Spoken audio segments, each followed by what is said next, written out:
have to have an effort with making a song, it's not worth it. If songs don't come up by themselves, it means they're not worth the attention.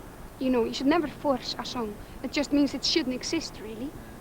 But with these songs, I don't look at them as fantasy at all. They are, of course, sort of a game with reality, but I want them to be, in a way, more real than a reality. And really, I am not an escapist. I like to be very focused and very realistic about what I'm doing. I hate escapism. It's bad. You were brought up in a hippie way. You just mentioned earlier on, you used the phrase boring hippie music. Is there any way at all that you might not have had a happy childhood, or that you enjoyed what your parents gave to you, but at the same token you couldn't exactly accept some of the ways they lived or some of their music or whatever?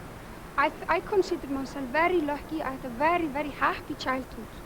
And to be brought up by a hippie mother, I thought was very special. I think the media, because they find me quite peculiar for some reason, they tend to sort of try to find, but why did it all go horribly wrong? And then think, oh, it's because her mom was a hippie, and she didn't bring her up, and she suffered when she was a kid. That's not at all the case. I had a gorgeous mother, but the best thing about my mother, she let me do what I wanted. She trusted me that I knew what was for my best, you see. But of course, like every kid do, when you get older, you want to become the opposite of your parents. Yeah. Thank God, because otherwise there'd be no development in the universe, you know? You've got to go further than your parents. Do you think pop music can change people's lives? Do you think it can even affect people in anything other than just a surface emotion way? Pop music, I think, is one of the most important forces in the life. And it's always been, ever since the minute that some of the monkeys decided not to be monkeys anymore, but to become humans. And pop music, even though they invented this word, this century, pop, it's always been around, you know, and a natural way of expressing yourself. And I think it saves people every day, all the time, out of serious emotional traumas, and music sympathizes with people in ways that other humans, or your best friends, or your lovers, or whatever, could never do, you know. And another form as well, not only when people are heartbroken, pop music is important, but also in a way to celebrate, which is just as important as sulking or depression, you know, like all emotions are.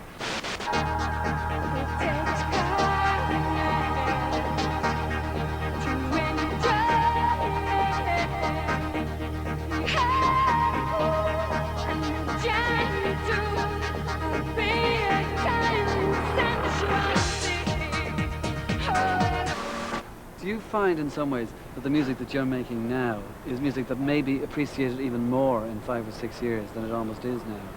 I can't think in that way. I've been doing music for such a long time that every time I maybe started to think like that, or anyway started to think what people think of my music, I lose the plot.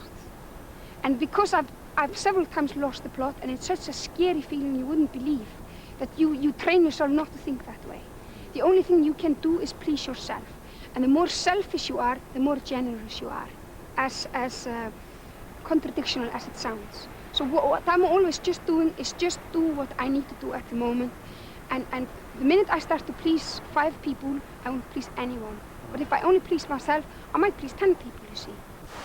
What about the voice? I mean, I know that you were a good fan of Kate Bush when you were growing up. So have you ever actually done anything with the voice, or has it just naturally evolved the way it is now? I just let it go to the places it wants to go.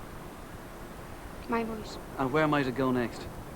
I don't know. That's why I like singing, and that's why it turns me on. I never know what happens next. So in other words, like after Debut and after Post, 2 incredibly eclectic albums, 2 completely different albums, 2 exciting albums, but 2 very different albums. You don't know what you might actually be doing next. Will it still be in the same vein in terms of being able to pigeonhole you into a sort of I don't know, a 90s dance thing or whatever? I don't know, to be honest. I always know what my next album will be emotionally. But most media people don't think emotionally. They think in sort of style terms, which is not the way. Style is just a tool to be used, like clothes. If you meet a person and you like the person, it doesn't matter if they wear a t-shirt or green socks or pink socks. And musical style is the same. It's just a tool to use to express yourself. But I think my next album, I think both Debut and Post are very similar albums from my point of view. That's why I call them debut post. They are like the before and the after of the same experience. In a way, they are both the greatest hits of my music the last 12 years or so. But now I will be more modern and move and do more music which I'm writing exactly now at the moment, not be so hooked with the past. And I think my music now will be more self-sufficient and more private, but at the same time more calm but more dangerous at the same time. I will always be myself. That's kind of something I better accept, you know, and I think I have.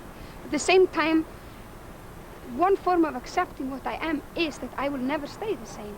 And everything changes, you know, every second. And nothing, you can't frame anything. And I think I try to accept that as well. And do you enjoy going around the world, Björk? I mean, like, do you like it all? Do you have time to actually take in the places you go to? Not really, mostly just through the people I work with. Because I work every day. And I'm either traveling or working. I've had 2 days off now since Christmas. I'm not complaining because it's my choice, you know. Right, yeah. And I work like 12 to 16 hours a day. So mostly just by communicating through other people, I find out what kind of place it is by getting to know them. All right, I understand. But I don't really see places. Yeah, That would be a lie to say that. Yeah. But I'll probably have time for that And what do later. you do to relax? I swim. Good, okay, thanks very much indeed, Björk. Thanks a million.